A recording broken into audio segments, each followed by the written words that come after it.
कृष्णाय वासुदेवाय हरये परमात्मने प्रणतः क्लेशनाशाय गोविन्दाय नमो नमः।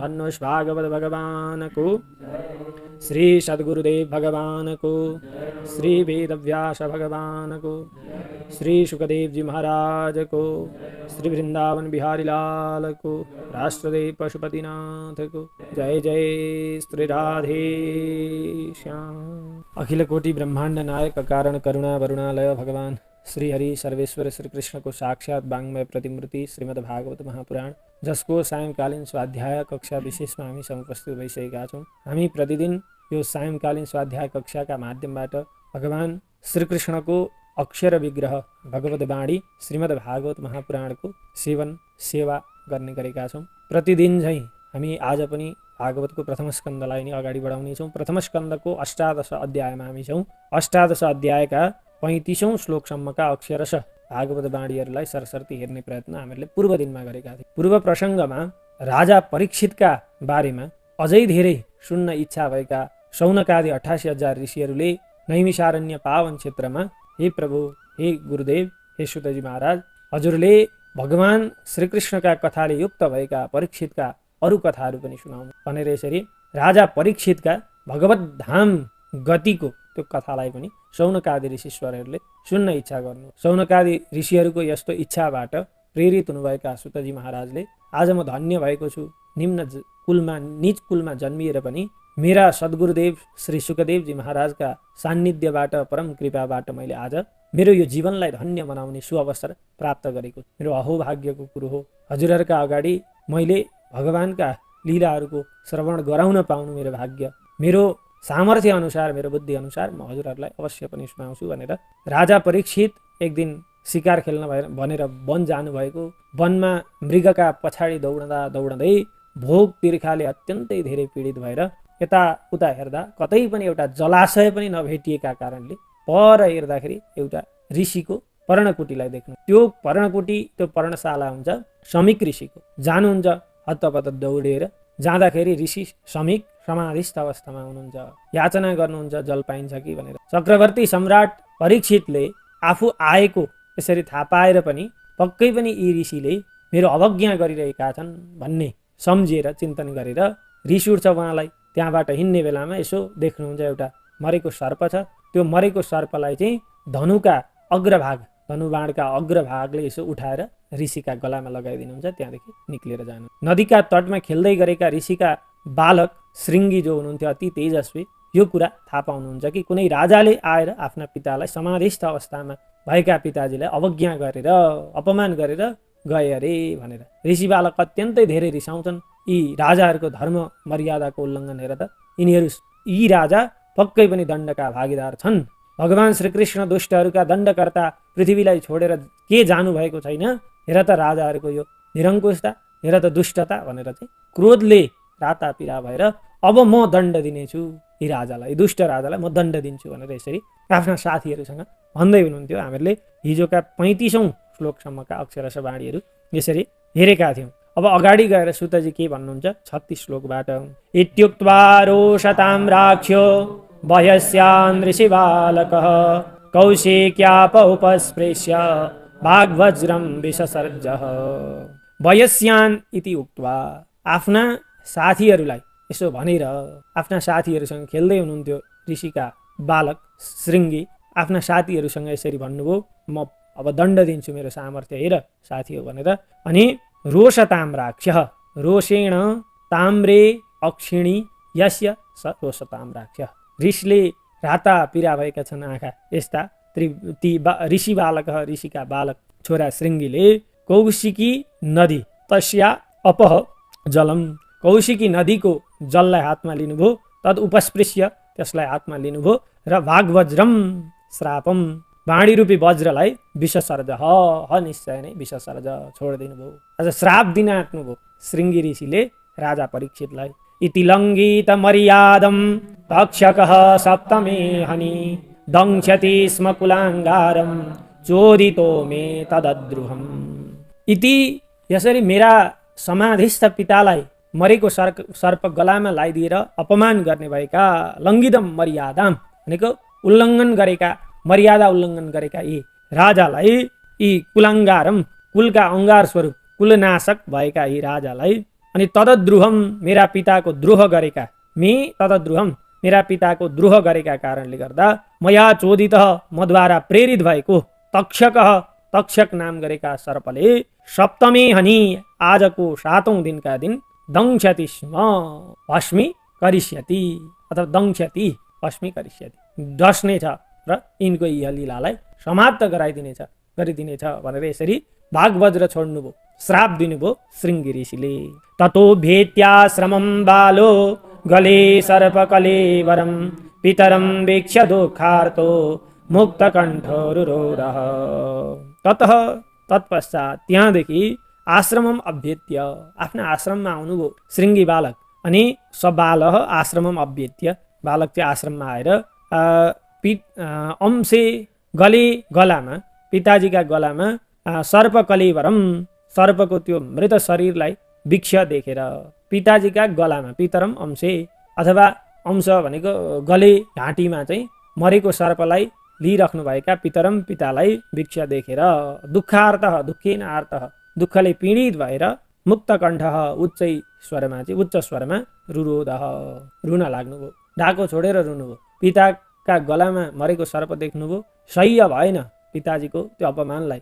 ती बालक पनि हेर्नुहोस् त कति बुझ्ने, त्यतिखेर ती ऋषि पुत्र कति तेजस्वी, पिताजीको अपमानलाई सहन गर्न सकेनन्, रुन थाले। सभा आङ्गिरसो ब्राह्मण श्रुत्वा सुतविलापनम् उन्मील्य सनकैर्नेत्रे दृष्ट्वा स्वांसे मृत्युरगम् विसृज्य पुत्रं पप्रच्छ वत्स कस्माद्धीरो दिशि केन वा ते अपकृतं मित्युक्त सन्यवेदय।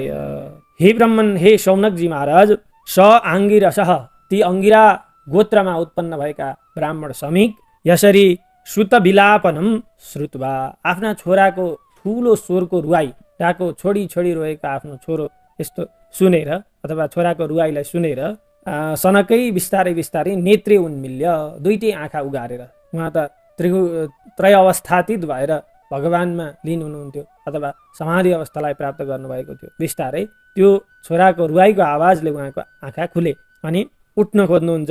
स्वांसे आफ्ना गलामा चाहिँ मृत उरगम दृष्टवा एउटा मरेको सर्प देख्नुहुन्छ आफ्नो गलामा। अनि विसृज्य त्यो सर्पलाई आफ्ना गलाबाट भुइँमा निकाल्नुहुन्छ र पुत्रम पप्रच्छ छोरालाई भन्न लाग्नुहुन्छ, सोध्न लाग्नुहुन्छ, हे वत्स, हे छोरो, कस्मात् रोदिसी किन रोइरहेका छौ, किन वाते अपकृतम कसैले तिम्रो के अपकार गर्यो, कसैले दुःख दियो भनेर यसरी इत्युक्तः यसरी आफ्ना पिता समीकले शृङ्गी ऋषिलाई सोधेपछि ती शृङ्गी ऋषि बालकले ही निश्चय नै न्यवेदयत पिताजीलाई सम्पूर्ण वृत्तान्त सुने। पिताजी, आज हजुर समाधिस्थ अवस्थामा भएका बेला एकजना राजा आएका थिए, रोदिरहेछन्, तिनले हजुरको अपमान गरे, मलाई सह्य भएन, मैले श्राप दिएँ। सबै वृत्तान्त शृङ्गी ऋषिले समीक ऋषिलाई सुनाउनु। निशम्य सप्तम मतदर्हम नरेन्द्रम सब्राह्मणो नात्मजमभ्यनन्दत अहो वतां हो महदज्ञते कृतं मल्पेयसे द्रोह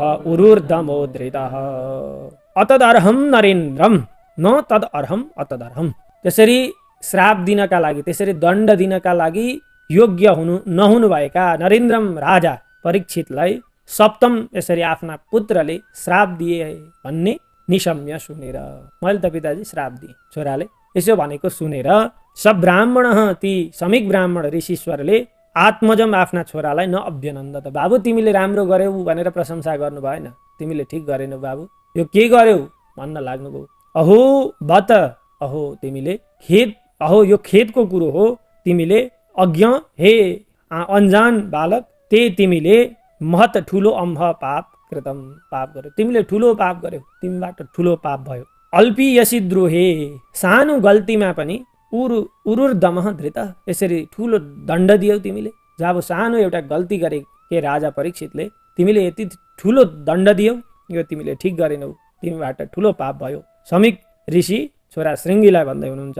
नभैन्द्रिभिर्नरदेवं पराख्यं सम्मातुमर्हस्य विपक्व बुद्धे यत्तेजसा दुर्विषहेण गुप्ता भिन्नन्ति भद्राण्यकुतो भयाः प्रजाः।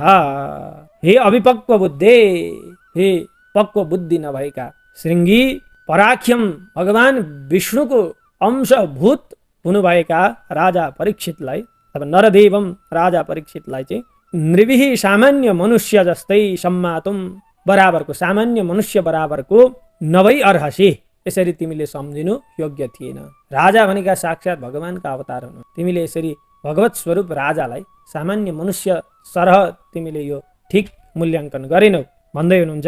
दुर्विषहेण दुराचारीहरूद्वारा सहन गर्न नसकिने यत्तेजसा कुनै राजाका तेजले प्रजाहरू अकुतो भयाः चारैतिरबाट भय नभइकन गुप्ता रक्षित भएका छन् अनि भद्राणी कल्याणलाई विन्नन्ती प्राप्त गर्दछन्। यिनै राजाका तेजले प्रतापले गर्दाखेरि हामी सुरक्षित भएर यहाँ बस्न पाइरहेका छौँ, कल्याणलाई प्राप्त गरिरहेका छौँ। यदि यसरी धर्मात्मी राजाहरू नहुनु थियो भने हामीले यहाँ बसेर भगवानको भजन आदि गर्न पाउँथ्यौँ र? पाउने थिएनौँ बाबु, यो तिमीले ठिक गरेनौ। राजा भनेका भगवत स्वरूप हुन्छन्, तिमीले सामान्य मनुष्य जस्तो व्यवहार गर्यौ राजासँग। अलक्ष्यमाणे नरदेव नाम्नी रथाङ्गपाणा वयमङ्गलोकः तदा हि चौर प्रचुरो विनङ्क्ष्यत्यरक्ष्यमाणो विवरूथवत्क्षणा। नरदेव नाम्नी राजा स्वरूपमा हुनुभएका रथाङ्गपाणौ भगवान विष्णु चाहिँ अलक्ष्यमाणे यदि नदेखिनु हो भने, अथवा राजा स्वरूप भगवानको अनुपस्थितिमा चाहिँ तदा त्यो समयमा हि निश्चय नै चौर प्रचुर, हे अङ्ग, हे छोरा, वयम लोकः अरक्ष्यमाणः विनङ्क्ष्यति, अथवा लोक, यो लोक र हामीहरू पनि अरक्ष्यमाणः रक्षा गर्ने कोही नभएका कारणले के गर्छौँ? विनङ्क्ष्यति नाशलाई प्राप्त गर्दछौँ। कसरी भन्दा अविवरूथवत् भेडाको समूह जस्तै तत्क्षणात् क्षणमा नै, एकैछिनमा नै विनङ्क्ष्यति नाशलाई प्राप्त गर्दछौँ। रक्षा गर्ने कोही नहुँदाखेरि जनता हामी भेडा समान हुन्छौँ र परस्परमा लडेर के गरेर हामी सकिन्छौँ भन्दै हुनुहुन्छ। तदद्यन पापमुपैत्यनन्वयं यन्नष्टनाथस्य वशोर्विलुम्पकात् परस्परं घ्नन्ति शपन्ति वृञ्जते पशुन् श्रियोर्थान् पुरुदस्य भोजनाः। नष्टनाथस्य भनेको रक्षा गर्ने राजाका अभावमा, वशो धन हरण गर्ने भएका, विलुम्पकात भनेको चोर डाका आदिबाट चाहिँ पापम धेरै ठुलो पाप बढेर जान्छ। अब त्यो पापमा चाहिँ अनन्वयम हाम्रो कुनै सहभागिता त हुँदैन, तर पनि ती राजाको विनाशमा, भनौँ परीक्षित राजाको विनाशमा त अद्य आज नह हामी पनि के हुन्छ? राजाको विनाशमा हाम्रो हात छ नि त। तिमीले श्राप दियो, त्यही भएर राजाको मृत्यु हुन्छ। राजाको मृत्यु भइसकेपछि राज्यमा चोरी चकारी बढ्छ, अनि त्यसमा त अद्य नह पापमुपैति, हामीहरूले पनि त्यो पापको भागीदारी हुनुपर्छ। त्यसकारण अनि पुरुदस्यवः जनाः, राज्यमा धेरै चोर डाकाहरू अथवा चोरी डकैती बढिसकेपछि जनाः मनुष्यहरू के गर्छन् भन्दा परस्परम एक आपसमा घ्नन्ति भनेको मारामार गर्न थाल्छन्, शपन्ति दुर्वाच्यहरू दुर्वाणीहरू बोल्न थाल्छन्, गाली गलौज आदि गर्न थाल्छन्, र राज्यका पशुहरू अर्थान भनेको सम्पत्ति अनि स्त्रीय चेलीबेटी कोही पनि सुरक्षित हुँदैनन्। सबैलाई के गर्छन्? दुष्ट व्यक्तिहरूले वृञ्जते अपहरण गर्दछन्। साँच्चै राजा नहुँदा यस्तै पो हुन्छ कि भने जस्तो त्यो पनि शोचनीय छ है। यसरी बढेर जान्छन्। तदार्य धर्मश्च विलीयते इन्द्रिणां वर्णाश्रमाचारयुतस्त्रयीमयः ततोऽर्थकामाभिनिवेशितात्मनां शूनां कपीनामिव वर्णशङ्करः। वर्णाश्रमाचारयुतः, वर्ण र आश्रमको आचारले युक्त भएको, वर्णाश्रम आचारले युक्त भएको, त्रयीमयः वेद विहित वेद प्रणीत, त्रयीमयः नृणाम मनुष्यहरूको आर्य धर्म भनेको श्रेष्ठ धर्म सनातन धर्म पनि तदा त्यस समयमा के हुन्छ? विलीयते नष्ट भएर जान्छ। वेद विहित आर्य धर्म श्रेष्ठ धर्म सनातन धर्म त्यो पनि के भएर जान्छ? नाश भएर जान्छ। अनि ततः तत्पश्चात अर्थकामाभिनिवेशित आत्मना, पुरुषार्थ त चारवटा छन्, धर्म अर्थ काम मोक्ष, तर त्यो अवस्थामा मनुष्यहरू धर्म र मोक्षतिर कोही पनि उन्मुख हुँदैनन्, सबै अर्थ र काममा मात्रै उन्मुख हुन्छ। अर्थ भनेको अर्थार्जन, सम्पत्ति आर्जन, र काम भनेको भोग वासना। यी दुईटा चिजमा मात्रै आफ्नो मन निरन्तर लगाइराख्ने भएका जनताहरू चाहिँ कस्ता हुन्छन् भन्दा सुनाम कुकुरहरू अनि कपिनाम भनेको बाँदरहरू जस्तो हुन्छन्। अनि के हुन्छ? वर्णशङ्कर, संसारमा वर्णशङ्कर बढेर जान्छ। जब सनातन आर्य धर्म, श्रेष्ठ धर्म नाश भएर जान्छ, परस्परमा लडेर गाली गलौज गरेर अनि कुकुर बाँदर आदिको जस्तो व्यवहारले गर्दाखेरि वर्णशङ्कर समाजमा बढेर जान्छ भनेर छोरा श्रृङ्गीलाई यहाँ समीक ऋषिले सम्झाउनु भयो। धर्मपालो नरपति शतु सम्राट बृहत्सभाः साक्षान् महाभागवतो राजर्षिर्हयमेधरात् क्षुत्रिड् श्रमयुतो दीनो नैवास्मच्छापमर्हति। शतु सम्राट, उहाँ त चक्रवर्ती हुनुहुन्थ्यो। बृहत्सभाः, धेरै प्रशस्त यशले युक्त हुनुहुन्थ्यो। उहाँको यश चारैतिर संसारमा सुन्न पाइन्थ्यो। धर्मपाल, धर्मका रक्षक हुनुहुन्थ्यो। नरपति, राजा हुनुहुन्थ्यो। साक्षात् महाभागवत, भगवानका ठुला भक्त हुनुहुन्थ्यो। राजर्षि, राजाका वेशमा ऋषिको आचरण गर्नेवाला हुनुहुन्थ्यो। अनि हयमेध याट, धेरै अश्वमेध यज्ञहरू गर्ने हुनुहुन्थ्यो। यस्ता दिन शिकार खेल्न आएका बेला भोक तिर्खाले पीडित भएर क्षुत्रिट श्रमयुत भनेको भोक र तिर्खाले युक्त भएर आएका राजा परीक्षितलाई एवं यस्ता प्रकारले चाहिँ श्रापम न अर्हति, श्राप दिनु योग्य थिएन। बाबु, तिमीले श्राप दिनु योग्य थिएन, किनभने उहाँ त अत्यन्त धार्मिक हुनुहुन्थ्यो, धर्मपरायण, धर्मरक्षक यस्ता हुनुहुन्थ्यो। अपापेषु स्वभृत्येषु बालेन पक्वबुद्धिना पापम कृतं तद्भवान् सर्वात्मा क्षन्तुमर्हसि। यसरी सम्झाउनु भयो छोरालाई। अनि हे भगवान, यी अज्ञानी बालकबाट यो के भयो, हजुरले माफ गरिदिनु होला प्रभु भनेर यहाँ भगवानसँग प्रार्थना गर्दै हुनुहुन्छ। अपापेषु, निष्पाप निरपराध भएका, स्वभृत्येषु आफ्ना दासबाट, हजुरका दासबाट चाहिँ, अनि बालेन अपक्व बुद्धि न, यो बालक भएको अपक्व बुद्धिले युक्त यी बालकबाट चाहिँ तद ती राजा परीक्षितलाई श्राप दिने खालको यस्तो पापम कृतम, पाप भयो। हे भगवान सर्वात्मा, हे सारा संसारका आत्मस्वरूप हुनुभएका भगवान श्री कृष्ण, यी बालकलाई क्षन्तुमर्हति, माफ गरिदिनुहोस् भनेर भगवानसँग प्रार्थना गर्नुभयो समीक ऋषिले। तिरस्कृता विप्रलब्धाः सप्ता क्षिप्ता हतापि नास्य तत् प्रतिकुर्वन्ति तद्भक्ता प्रभवोपिहि। अब यसरी पुत्रबाट गल्ती भयो भनेर भगवानसँग प्रार्थना त गर्नुभयो, अनि आफ्ना गलामा मरेको सर्प हालेर दण्डनीय काम पनि त गरेका छन् राजाले। त्यो विषयमा वास्तै छैन ऋषिले। तिरस्कृता, तिरस्कृत भएका, तिरस्कार गरिएका, अनि विप्रलब्धा भनेको धोका पाइएका, धोका गरिएका, सप्ता अथवा श्राप दिइएका, क्षिप्ता भनेको आक्षेप लगाइएका, अनि हता पिटिएका भए तापनि अपि प्रभवः पिहि तद्भक्ताः भनेका भगवानका भक्तहरू, भगवानका सज्जन भक्तहरूले चाहिँ प्रभवः अपि भनेको त्यो तिरस्कार आदिका लागि त्यसको उचित उत्तर दिनका लागि समर्थ भए तापनि प्रभवः अपि हि निश्चय नै अस्य यो कुराको चाहिँ न प्रतिकुर्वन्ति भनेको बदला लिँदैनन्। श्रेष्ठ व्यक्तिहरू ती हुन् मूर्खहरूद्वारा आक्षेप लगाइयो, तिरस्कार गरियो, धोका दिइयो अथवा पिटियो भने पनि त्यसको प्रतिकार गर्दैनन् सज्जन व्यक्तिहरूले। त्यस्तै राजाले पनि त्यो सामान्य अपराध हो, त्यसलाई ठुलो मान्नु कुनै उचितै छैन भनेर त्यो कुराको के गर्नु भएन, वास्ता गर्नु भएन। इति पुत्रकृताघेन सोऽनुतप्तो महामुनिः स्वयं विप्रकृतो राज्ञा नैवाघं तदचिन्तयत्। पुत्रकृत अघेन, पुत्रद्वारा गरिएको, इति यस्तो प्रकारको अघेन पापद्वारा स महामुनि, ती महामुनि समीक ऋषि अनुतप्त पश्चाताप गरे तापनि, ती ऋषिले पश्चाताप गरे तापनि राज्ञा राजाद्वारा विप्रकृत अपमान गरिएको स्वयं आफ्ना बारेमा चाहिँ अघम त्यो अपराधका बारेमा तत् न एवं अचिन्तय, त्यो कुराका बारेमा चाहिँ कुनै चिन्ता नै गर्नुभयो। त्यो त सामान्य कुरो। राजा भोकाएर आउनु भएको थियो, पानी पाउनु भएन, मेरा गलामा त्यो एउटा पार्थिव मरेको सर्प लगाइदिनु भयो, कुन ठुलो कुरो हो र, वास्तै गर्नु भएन त्यो कुरालाई। प्रायशः साधवो लोके परैर्द्वन्द्वेषु योजिताः न व्यथन्ति न हृष्यन्ति यत आत्मा गुणाश्रय।